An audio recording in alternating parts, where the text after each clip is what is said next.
ನಮಸ್ಕಾರ ವೀಕ್ಷಕರೇ. ಮೊನ್ನೆಯಷ್ಟೇ ಸಿಎಂ ಯೋಗಿ ಆದಿತ್ಯನಾಥ್ ವಿರುದ್ಧ ನಾಲಗೆ ಹರಿಬಿಟ್ಟು ಭಾರಿ ಟೀಕೆಗೆ ಗುರಿಯಾಗಿದ್ದ ಕಾಂಗ್ರೆಸ್ನ ಹಿರಿಯ ನಾಯಕ ಖರ್ಗೆ ಮತ್ತೆ ವಿವಾದವನ್ನ ಸೃಷ್ಟಿಸಿದ್ದಾರೆ.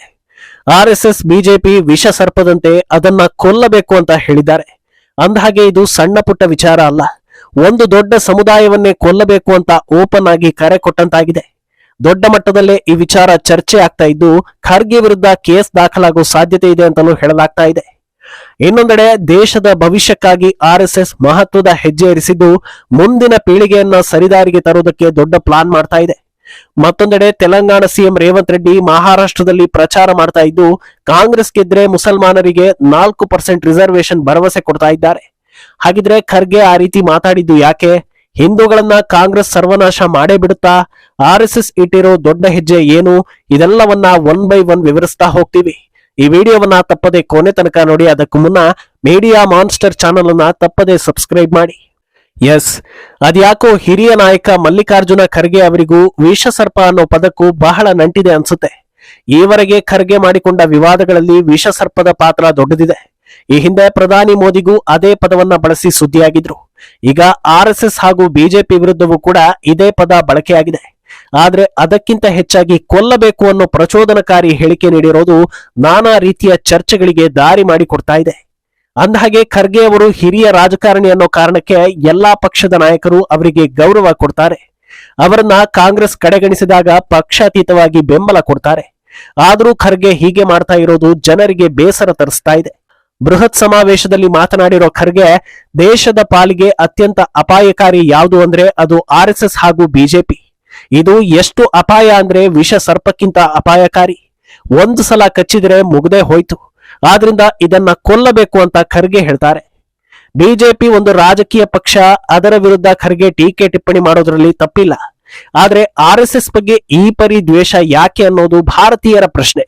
ಯಾಕಂದ್ರೆ ಆರ್ಎಸ್ಎಸ್ ಹಿನ್ನೆಲೆ ತೆಗಿತಾ ಹೋದ್ರೆ ಒಂದೇ ದುರಂತದ ಸಂದರ್ಭದಲ್ಲಿ ಸಹಾಯ ಮಾಡಿರೋದು, ಸ್ವಯಂ ಸೇವಕರು ಜನರಿಗಾಗಿ ದುಡಿದಿರೋದು, ದೇಶ ಪ್ರೇಮ ಬೆಳೆಸೋ ಕೆಲಸಗಳು ಕಾಣಿಸ್ತಾ ಹೋಗುತ್ತೆ. ಅದನ್ನ ಹೇಗೆ ವಿಷಸರ್ಪಕ್ಕೆ ಹೋಲಿಸಬಹುದು ಅನ್ನೋದು ಜನರ ಪ್ರಶ್ನೆ. ಇನ್ನು ಖರ್ಗೆ ಅವರಿಗೆ 50 ವರ್ಷಕ್ಕಿಂತ ಹೆಚ್ಚು ರಾಜಕೀಯ ಅನುಭವ ಇದೆ. ಈ ಸುದೀರ್ಘ ಅವಧಿಯಲ್ಲಿ ಯಾವತ್ತೂ ಒಂದು ಉಗ್ರ ಸಂಘಟನೆ ವಿರುದ್ಧ ಜೋರಾಗಿ ಅಥವಾ ಟೀಕಿಸಿ ಮಾತಾಡದ ಮೃದು ಸ್ವಭಾವ ಅವರದ್ದು.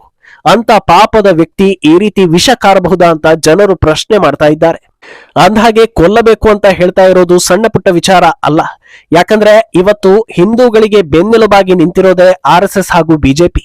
ಅವೆರಡನ್ನ ಕೊಲ್ಲಬೇಕು ಅನ್ನೋದಾದ್ರೆ ಅದಕ್ಕೆ ಬೆಂಬಲವಾಗಿರೋ ಸಮಸ್ತ ಹಿಂದೂಗಳನ್ನ ಕೊಲ್ಲಬೇಕು ಅನ್ನೋದೇ ಅರ್ಥ ಬಿಟ್ಟು ಬೇರೆ ಯಾವ ಅರ್ಥವೂ ಸಿಗೋದಿಲ್ಲ. ಆದ್ರಿಂದ ಖರ್ಗೆ ಹಿಂದೂಗಳ ಸರ್ವನಾಶದ ಸಿಗ್ನಲ್ ಏನಾದ್ರೂ ಕೊಟ್ಟಿರ್ಬೋದಾ ಅಂತಲೂ ಚರ್ಚೆ ಆಗ್ತಾ ಇದೆ. ಅಂದಹಾಗೆ ಈ ಮಾತು ಅಪ್ಪಿತಪ್ಪಿ ಬಂದಿರೋದಕ್ಕೆ ಚಾನ್ಸೇ ಇಲ್ಲ. ಯಾಕಂದ್ರೆ ಮೊನ್ನೆ ಅಷ್ಟೇ ಇದೇ ರೀತಿ ಮಾತಾಡಿದ್ದಾರೆ. ಈ ಮುಂಚೆ ಹೀಗೆ ಮಾತಾಡಿದಾಗ್ಲೂ ಭಾರತೀಯರು ಉಗಿದಿದ್ದಾರೆ. ಆದ್ರೂ ಮತ್ತೆ ಅದೇ ರೀತಿಯ ಮಾತುಗಳು ಬರ್ತಾ ಇದೆ ಅಂದ್ರೆ ಒಂದೇ ಯಾರದ್ದು ಪ್ರೆಷರ್ ಇರಬೇಕು, ಇಲ್ಲ ಮನಸ್ಸಿನ ತುಂಬಾ ಇರೋದು ಬಾಯಲ್ಲಿ ಬಂದಿರಬಹುದು ಅಂತ ಭಾರತೀಯರು ಮಾತಾಡ್ತಾ ಇದ್ದಾರೆ.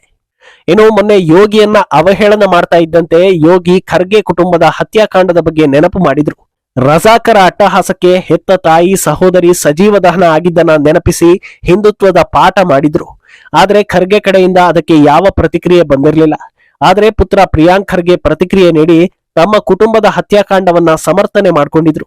ಅದರಿಂದ ನಮಗೇನು ಪ್ರಾಬ್ಲಮ್ ಇಲ್ಲ ಏನಿವಾಗ ಅನ್ನೋ ರೀತಿಯಲ್ಲಿ ಮಾತಾಡಿದ್ರು. ಈಗ ಸೀನಿಯರ್ ಖರ್ಗೆ ಹಿಂದೂಗಳನ್ನೇ ಕೊಲ್ಲಬೇಕು ಅನ್ನೋ ಅರ್ಥದಲ್ಲಿ ಮಾತಾಡ್ತಾ ಇದ್ದಾರೆ. ಆದ್ರಿಂದ ಇವರ ಉದ್ದೇಶ ಏನು ಅನ್ನೋದು ಜನರಿಗೆ ಅರ್ಥವಾಗ್ತಾ ಇಲ್ಲ. ಇನ್ನು ಬಹಳಷ್ಟು ಅಮಾಯಕರು ಖರ್ಗೆ ಮಾತು ಕೇಳಿ ಹೆದರಿದ್ದು ದಯವಿಟ್ಟು ನಮಗೇನು ಮಾಡಬೇಡಿ ಅಂತ ಮನವಿ ಮಾಡ್ತಾ ಇದ್ದಾರೆ. ಆರ್ಎಸ್ಎಸ್ ನಲ್ಲಿ ಹಾಗೂ ಬಿಜೆಪಿ ಕುಟುಂಬಗಳಲ್ಲಿ ಪುಟ್ಟ ಪುಟ್ಟ ಮಕ್ಕಳು, ಹೆಂಗಸರು ಎಲ್ಲರನ್ನೂ ಖರ್ಗೆ ಕೊಲ್ಲಿಸ್ತಾರಾ ಅನ್ನೋ ಪ್ರಶ್ನೆ ಹುಟ್ಟಿದ್ದು ಭಾರತೀಯರು ಭಯಭೀತರಾಗಿದ್ದಾರೆ. ಇನ್ನು ಒಂದು ಕಡೆ ಆರ್ಎಸ್ಎಸ್ ಅನ್ನ ಮುಗಿಸೋ ಬಗ್ಗೆ ಖರ್ಗೆ ಮಾತಾಡ್ತಾ ಇದ್ರೆ ದೇಶದ ಅಭಿವೃದ್ಧಿ ಕಡೆಗೆ ಆರ್ಎಸ್ಎಸ್ ಚಿಂತನೆ ನಡೆಸ್ತಾ ಇದೆ. ಉತ್ತರಾಖಂಡದಲ್ಲಿ ಆರ್ಎಸ್ಎಸ್ ವಿದ್ಯಾಭಾರತಿ ವಿಂಗ್ನ ಶಾಲೆಯೊಂದರ ಉದ್ಘಾಟನೆ ಬಳಿಕ ಮಾತನಾಡಿರೋ ಮೋಹನ್ ಭಾಗವತ್ ವಿದ್ಯಾಭಾರತಿ ಮಾದರಿಯ ಶಿಕ್ಷಣ ದೇಶಾದ್ಯಂತ ಹೆಚ್ಚಾಗಬೇಕಿದೆ ಅನ್ನೋ ಮಾತನ್ನ ಹೇಳಿದ್ದಾರೆ. ಗುರುಕುಲ ರೀತಿಯ ಶಿಕ್ಷಣದಿಂದ ಕೇವಲ ವಿದ್ಯಾರ್ಥಿಗಳ ವೈಯಕ್ತಿಕ ಅಭಿವೃದ್ಧಿ ಆಗದೆ ಕುಟುಂಬದಲ್ಲಿ, ಸಮಾಜದಲ್ಲಿ ತಮ್ಮನ್ನ ತಾವು ಹೇಗೆ ತೊಡಗಿಸಿಕೊಳ್ಳಬೇಕು ಅನ್ನೋ ಪರಿಕಲ್ಪನೆಯನ್ನ ಚಿಕ್ಕ ವಯಸ್ಸಿಂದಲೇ ಹೇಳ್ಕೊಡೋದು ಅತ್ಯವಶ್ಯಕವಾಗಿದೆ. ಅಲ್ಲದೆ ಕೇಂದ್ರ ಸರ್ಕಾರದ 2047ರ ವಿಕಸಿತ ಭಾರತ ಗುರಿಗೆ ಇದು ಪೂರಕವಾಗಿದೆ ಅಂತ ಹೇಳಿದ್ದಾರೆ. ಅಂದಹಾಗೆ ಈಗ ಹಿಂದೂ ವಿರೋಧಿ ಹಿಂದೂಗಳು ಇರೋದಕ್ಕೆ ಕಾರಣವೇ ದಾರಿ ತಪ್ಪಿದ ಶಿಕ್ಷಣ ವ್ಯವಸ್ಥೆ. ನಮ್ಮ ಸಂಸ್ಕೃತಿ, ನಮ್ಮ ಇತಿಹಾಸ, ನಮ್ಮ ವಿಚಾರಗಳನ್ನ ಬಿಟ್ಟು ಬೇರೆ ಯಾವುದ್ಯಾವುದೋ ವಿಚಾರಗಳನ್ನ ಅಧ್ಯಯನ ಮಾಡಿಕೊಂಡು ತಲೆ ಒಳಗೆ ಅದೇ ವಿಚಾರಗಳನ್ನ ಗಟ್ಟಿಯಾಗಿ ಅಂಟಿಸಿಕೊಂಡವರು ಭಾರತದ ವಿರುದ್ಧ, ತಮ್ಮದೇ ಸ್ವಂತ ಹಿಂದೂ ಸಮುದಾಯದ ವಿರುದ್ಧ ವಿಷ ಕಾರುವ ಕೆಲಸ ಮಾಡ್ತಾ ಇದ್ದಾರೆ. ಇದನ್ನ ತಪ್ಪಿಸೋದಕ್ಕೆ ಶಿಕ್ಷಣ ಕ್ಷೇತ್ರದಲ್ಲಿ ಬದಲಾವಣೆ ಅಗತ್ಯ ಇದೆ ಅಂತ ತಿಳಿಸ್ತಾ ಇದ್ದಾರೆ. ಕೇವಲ ಒಂದು ವಿಚಾರ ಅಲ್ಲ, ಇಂದು ದೇಶದಲ್ಲಿ ಹಲವು ವಿಚಾರಗಳನ್ನ ನೋಡ್ತಾ ಹೋಗಿ ಧಾರ್ಮಿಕವಾಗಿ ಅಥವಾ ರಾಷ್ಟ್ರೀಯತೆ ವಿಚಾರದಲ್ಲಿ ವಿರುದ್ಧ ದಿಕ್ಕಿನಲ್ಲಿ ನಿಂತಿರೋದೇ ಹಿಂದೂಗಳು. ರಾಮ ಮಂದಿರಕ್ಕೆ ಅಡ್ಡಿ ಹಾಕಿದ ರಾಜಕಾರಣಿಗಳ ಹೆಸರನ್ನ ನೋಡ್ತಾ ಹೋದ್ರೆ ಸಿಗೋದು ಹಿಂದೂ ಹೆಸರುಗಳೇ. ಅದರಲ್ಲಿ ಕೆಲವರು ನಕಲಿ ಹಿಂದೂಗಳು ಅನ್ನೋ ಚರ್ಚೆ ಇರೋದು ನಿಜವೇ. ಆದ್ರೆ ಅದನ್ನ ಹೊರತುಪಡಿಸಿ ಸಾಕಷ್ಟು ವಿಚಾರಗಳನ್ನ ನೋಡ್ತಾ ಹೋಗಿ ಇವರೆಲ್ಲ ದಾರಿ ತಪ್ಪಿದ್ದು ಎಲ್ಲಿಂದ ಅಂತ ಹುಡುಕಿದ್ರೆ ಸಿಗೋದು ಶಿಕ್ಷಣದಲ್ಲಿ ತುಂಬಿದ್ದ ವಿಷ. ಮಿಷನರಿಗಳು ಹಾಗೂ ಇತರೆ ಅಜೆಂಡಾ ಶೈಕ್ಷಣಿಕ ಸಂಸ್ಥೆಗಳು 3-4 ಜನರೇಷನ್ಗಳನ್ನ ಸಂಪೂರ್ಣವಾಗಿ ಹಾಳು ಮಾಡಿ ಹೋಗಿವೆ. ಇದೇ ಮುಂದುವರೆದ್ರೆ ದೇಶದ ಭವಿಷ್ಯ ಊಹಿಸೋದಕ್ಕೂ ಭಯವೆನಿಸೋ ಹಾಗಾಗಲಿದೆ. ಇದೆಲ್ಲವನ್ನ ಬೇರಿನಿಂದಲೇ ಸರಿಪಡಿಸಬೇಕು ಅಂದ್ರೆ ಶಿಕ್ಷಣ ಸುಧಾರಣೆ ಆಗ್ಬೇಕು. ಆಗ ಮಾತ್ರ ಆಂತರಿಕ ಶತ್ರುಗಳ ಸಂಖ್ಯೆ ಕಡಿಮೆ ಆಗೋದು ಅಂತ ಹೇಳಲಾಗ್ತಾ ಇದೆ. ಇನ್ನು ಒಂದು ಕಡೆ ಕಾಂಗ್ರೆಸ್ ಹಿರಿಯ ನಾಯಕರೇ ದ್ವೇಷ ಹರಡಿಸೋ ಕೆಲಸವನ್ನ ಮಾಡ್ತಾ ಇದ್ರೆ, ಮತ್ತೊಂದು ಕಡೆ ಓಲೈಕೆ ರಾಜಕೀಯ ಮುಂದುವರೆದಿದೆ. ತೆಲಂಗಾಣ ಕಾಂಗ್ರೆಸ್ ಸರ್ಕಾರದ ಮುಖ್ಯಮಂತ್ರಿ ರೇವಂತ್ ರೆಡ್ಡಿ ಮಹಾರಾಷ್ಟ್ರದಲ್ಲಿ ಪ್ರಚಾರ ಮಾಡ್ತಾ ಇದ್ದು ಹೊಸ ಆಫರ್ ನೀಡಿದ್ದಾರೆ. ಮಹಾರಾಷ್ಟ್ರದಲ್ಲಿ ಕಾಂಗ್ರೆಸ್ ಸರ್ಕಾರ ಅಧಿಕಾರಕ್ಕೆ ಬಂದಿದೆ ಆದ್ರೆ ಮುಸ್ಲಿಮರಿಗೆ 4% ಮೀಸಲಾತಿಯನ್ನ ಕೊಡ್ತೀವಿ, ತೆಲಂಗಾಣದಲ್ಲಿ ನಾನು ಕೊಟ್ಟಿದ್ದೀನಿ, ಇಲ್ಲೂ ಕೊಡ್ತೀವಿ ಅಂತ ಹೇಳ್ತಾ ಇದ್ದಾರೆ. ಮೊದಲನೇದಾಗಿ ಸಂವಿಧಾನದಲ್ಲಿ ಧರ್ಮದ ಹೆಸರಲ್ಲಿ ಮೀಸಲಾತಿ ಕೊಡೋದಕ್ಕೆ ಅವಕಾಶವೇ ಇಲ್ಲ. ಡಾಕ್ಟರ್ ಅಂಬೇಡ್ಕರ್ ಅವರ ಬಗ್ಗೆ ಒಂದು ಚೂರು ಗೌರವ ಇಲ್ಲದೆ ಹೋದಲ್ಲಿ ಬಂದಲ್ಲಿ ಈ ರೀತಿಯ ಆಫರ್ ಕೊಡ್ತಾ ಇರೋದು ಸಂವಿಧಾನವನ್ನ ಗೌರವಿಸುವವರಿಗೆ ಕೋಪ ತರಿಸ್ತಾ ಇದೆ. ಅಂದಹಾಗೆ ಇವರ ಲೀಡರ್ ರಾಹುಲ್ 24 ಗಂಟೆ ಕೈಯಲ್ಲಿ ಸಂವಿಧಾನ ಪುಸ್ತಕವನ್ನ ಹಿಡಿದಿರ್ತಾರೆ. ಆದ್ರೆ ಪ್ರತಿ ಹೆಜ್ಜೆಯೂ ಕೂಡ ಸಂವಿಧಾನದ ವಿರುದ್ಧವಾಗಿ ಇಡ್ತಾ ಇದ್ದಾರೆ. ಇಷ್ಟಾದ್ರೂ ಜನರಿಗೆ ಗೊತ್ತಾಗ್ತಾ ಇಲ್ವಾ ಅಂತ ಚರ್ಚೆಗಳಾಗ್ತಾ ಇವೆ.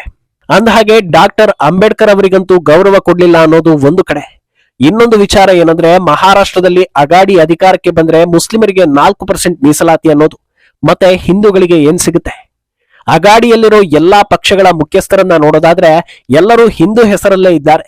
ಅದರಲ್ಲೂ ಉದ್ಧವ್ ಠಾಕ್ರೆ ಅವರ ತಂದೆ ಬಾಳಾ ಸಾಹೇಬ್ ಠಾಕ್ರೆ ಹಿಂದುತ್ವದ ಫೈರ್ ಬ್ರ್ಯಾಂಡ್. ಆದ್ರೂ ಕೂಡ ಹಿಂದೂಗಳಿಗಾಗಿ ಏನ್ ಮಾಡ್ತೀವಿ ಅನ್ನೋದನ್ನ ಕಾಂಗ್ರೆಸ್ ಹಾಗೂ ಮಿತ್ರರು ಹೇಳ್ತಾನೆ ಇಲ್ಲ.